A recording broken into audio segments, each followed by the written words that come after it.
What's up, everybody? Welcome back to the channel. More Birthright here as we work our way through the remaining Brecht realms. Got a long one for you today, and that is the massive realm of Drachenward, or Drachenward, to kind of pseudo-Germanize it here. It is one that's available for players. It is definitely going to be a challenging one to rule well and really make progress on, and we'll explain why. And it's actually just set to like neutral alignment. So as the description goes here, a huge realm, it remains mostly unpopulated, so that's one of your obstacles.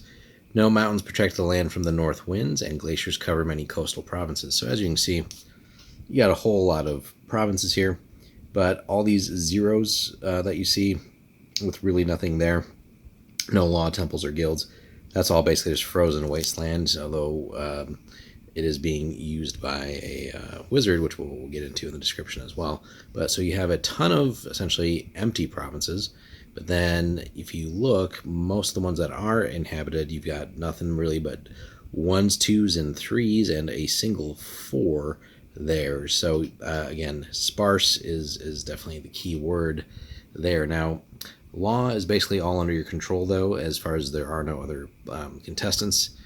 Temple activities, all one temple as the guild situation, and one source holder as well.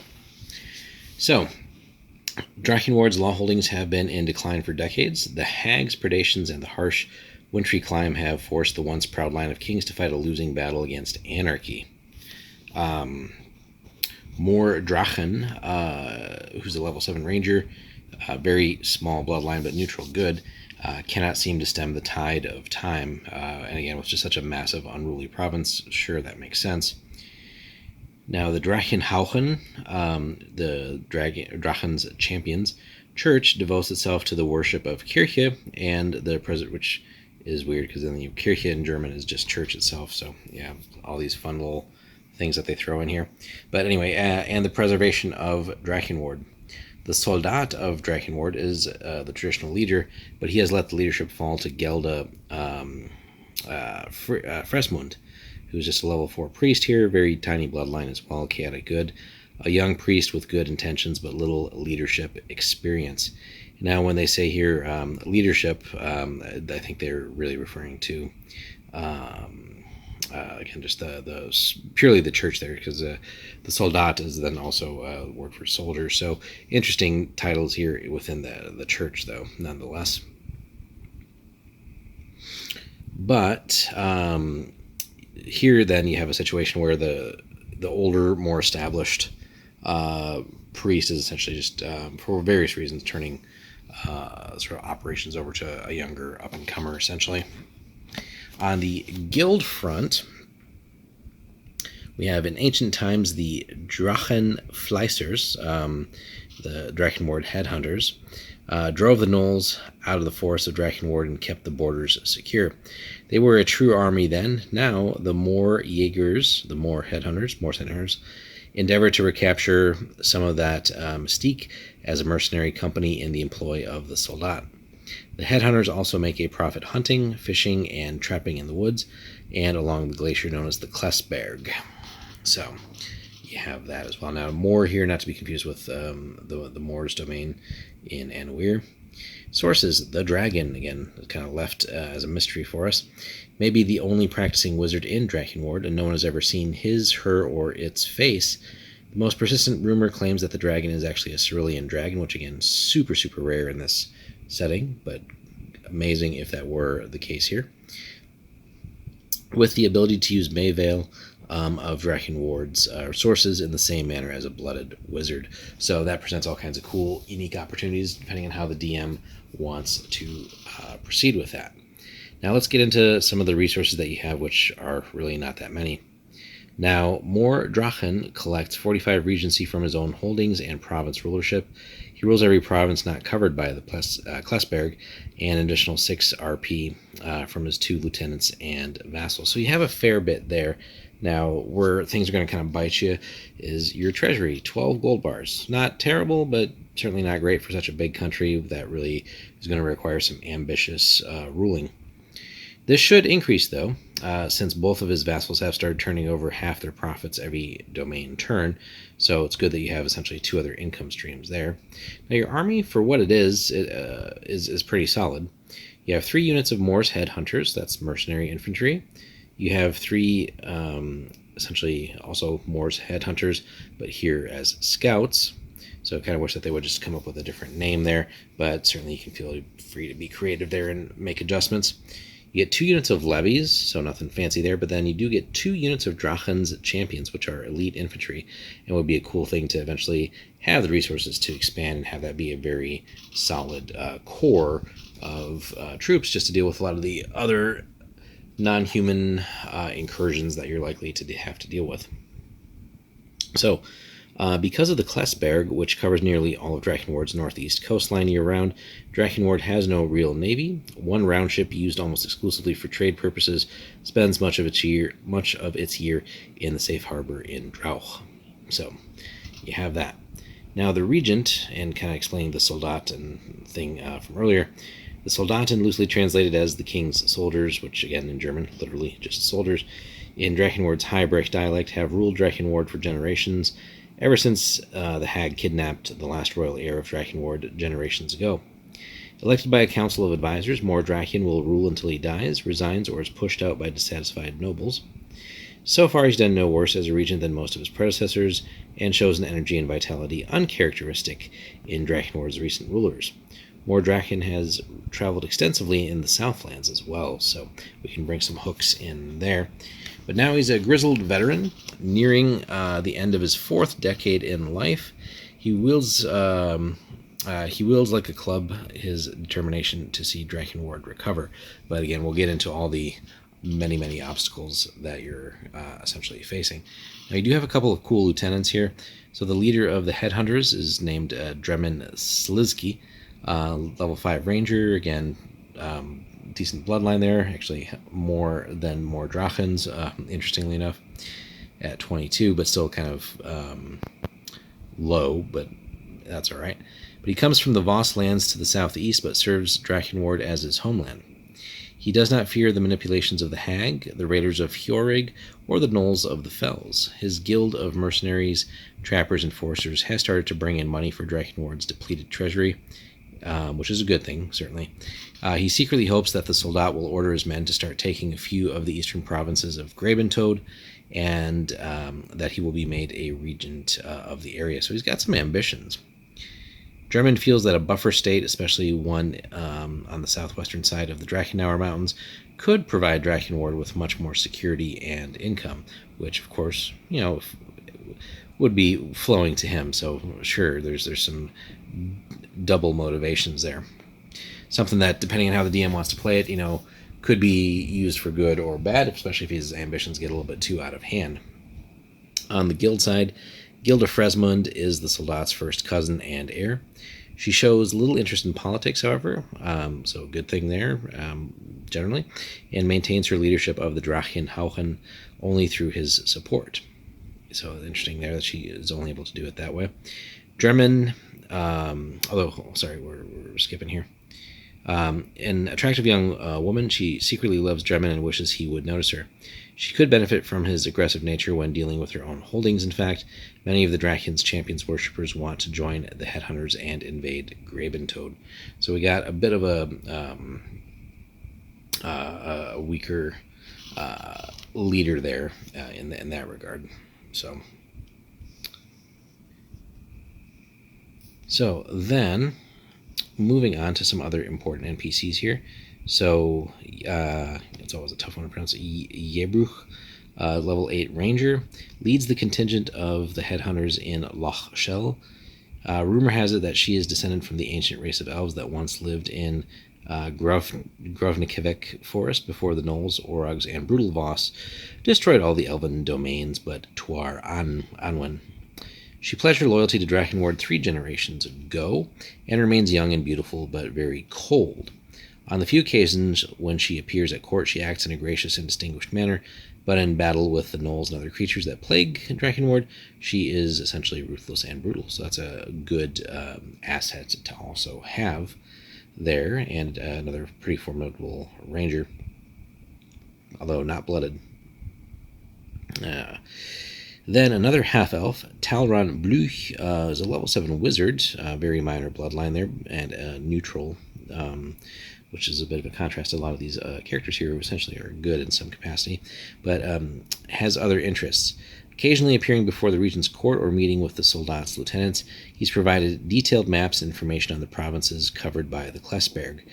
He seems enamored of the Great Glacier and studies it incessantly. Some say he may have had contact with the dragon, though he refuses to answer direct questions on the matter.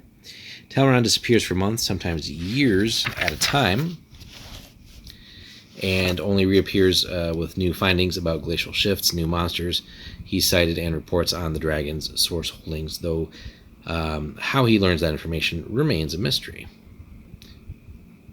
Perhaps he is somehow disguised, and that is the dragon. Who knows?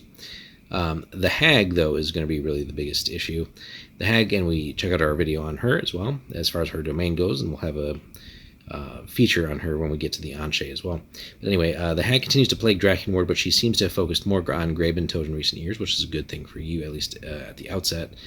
If the Soldat succeeds against all odds in rebuilding Drachenward's status as a viable realm, though, she might start turning her attention to you. So you kind of want to have some sort of ability to sort of monitor her domain, but also ideally not attract too much attention until you can stabilize the realm and then really set yourself on a almost necessarily rapid growth plan.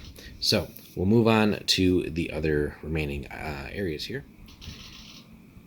So we look at a description of the realm, and as we can kind of tell already, right, it's a big frozen wilderness in a lot of places here.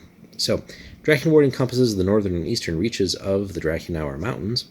The only province that gains any real protection from the northern weather is Drauch, and that area has, in the past, been targeted for special attention by the skirmishers of Grabentoad and the manipulations of the hag.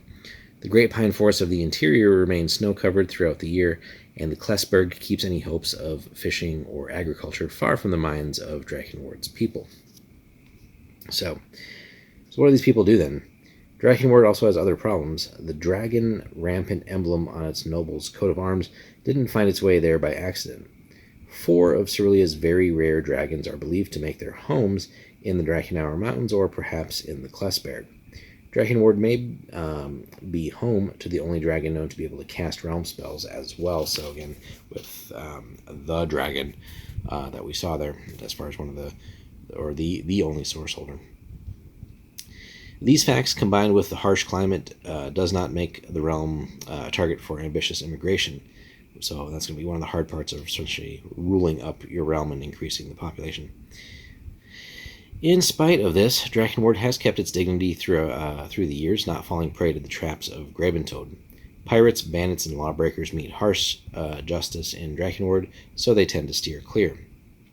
Now, on the cities side, settlements, Drachenward no longer has any cities, unfortunately. The provinces of Drauch, Buchen, Jarstold, and Kirin probably support small cities, support small cities, but such civilizations have proven impractical in the past. People instead spread themselves out in large communities or shared farmsteads to make hunting and foraging for food in the wintertime easier. Drachenward's people reckon themselves among the survivors in the Northlands and are fiercely loyal to their leader and homeland. So you have that as well. So that being said, a goal could be to essentially rule up and at least have some semblance of just at least a small city to really have a capital, which ideally should attract then hopefully some settlers and by necessity the things that you need to run a city and hopefully somehow keep that growing. There's also here Loch Shell. Legend has it that this lake was once home to a fairy or perhaps an elf king and was enchanted never to freeze during even the harshest of seasons. More likely it's fed by deep hot springs or volcanic activity of some kind, but regardless, it never freezes. Unfortunately, this makes the province home to every monster and nasty creature within 100 miles, at least during the winter, so the local inhabitants must live in small, fortified settlements year-round. The Soldat has, however, devised a plan to rid the province of the worst of the monsters, but hardy Adventurers do not exactly grow on trees in the Northland, so that could just be a fun one if you're not necessarily ruling the realm, but hey, great adventure hook, let's go just kind of on a monster clearing adventure or two. Then allies, you have an emotional ally in Danagau, but that realm is unable to provide much aid, essentially. The Soldat, before becoming ruler of Drachenward, impressed the Count of Danagau and his wife while visiting the western reaches, and they became friends. Unfortunately, Danagau, as we go back to the video on that, has its own problems, so sending ships or armies to aid would really be problematic and kind of impractical. But things could change, right? Still, if Grabentoad would ever decide to attack the Soldat's provinces, Danagau might supply a second front against the pirate kingdom. So you have that. And again, I think showing signs of growth and impressing the ruler of Danagau even more would more likely be open up the wheels for more mutual cooperation and defense there, and certainly maybe even establishing some actual trade with the outside would go that way too. Enemies, there's always plenty. While Grabentoad has never officially declared war, they've been at each other's throats since the Hag began her rule in Corden. The gnolls of the Fells hate and fear Drachenward's armies, scant as they are, and then the Soldat has no trust in the Jarl of Hjorrig as well. So, yeah, you got plenty of things to worry about. I think one of the first things to sort of political wise would be, pick a target. Certainly the Hag, I think, is like a long-term end goal. Just being able to get rid of her just drastically changes that whole part of the Brecht lands, and being able to be the one to do it certainly would, again, attract some fame, hopefully some settlers, once people realize, hey, there's, aside from the weather and everything, one of these sort of major existential threats is essentially gone. And then short term, though, it really, I think, again, stabilizing the realm, getting some growth, maybe building up those armies a little bit more economy, and then I think one of the first things is just start going pirate hunting, start sticking it to the to Grabentoad, take some territory maybe, again, rule that up, get some settlers, but then also certainly whether you do it as a ruler or hire adventurers, or that is just your campaign is adventuring, going on just a large monster hunt and just wiping out what you can, and then maybe exploring some of those northern reaches and just seeing what is going on in the glacier areas and trying to survive there. So that could be a fun couple of hooks there. Now, last but not least, since this is a super long one, while Drachenward's dragon population may discourage immigration and mining in the mountains, it works to play on the fears of would-be invaders. An all-out attack on Drachenward, even a minor skirmish in the wrong place, could awaken one of these sleeping monsters and woe on people there. Everyone in Cerelia or on Cerelia has heard tales of the damage an enraged dragon can wreak on an army, regardless of of any magical protection or mortal power. So, and that's one, just depending on what the DM really wants to do. Again, the dragons in this setting definitely are exceedingly rare. So it's just a question of like, how do you want to integrate that? So definitely some long-term planning and thinking there, and really what and how the dragons and what quantity should be integrated is definitely a key part there. But a lot of potential too, and depending on what type of dragons they are, if it was one where some form of sort of alliance of some sort could be cultivated there, imagine just what that would do as far as defense for your realm would go, potentially, and even an offensive ally if the dragon could be occasionally coaxed to attack your enemies and things like that. So there's just so many cool things that could do, and sort of just the prestige too. You are then kind of like the realm of dragons, which would be pretty cool again in the setting. But anyway, guys, let us know what you think of Drachenward. Have you adventured in here? Have you tried ruling it? Certainly one of the more difficult ones. So if you want to play the game on hard mode, campaign wise, this is definitely a challenge. So hit us up in the comments, guys. Be sure to like and subscribe, and we will see you in the next Birthright video. Thanks for watching.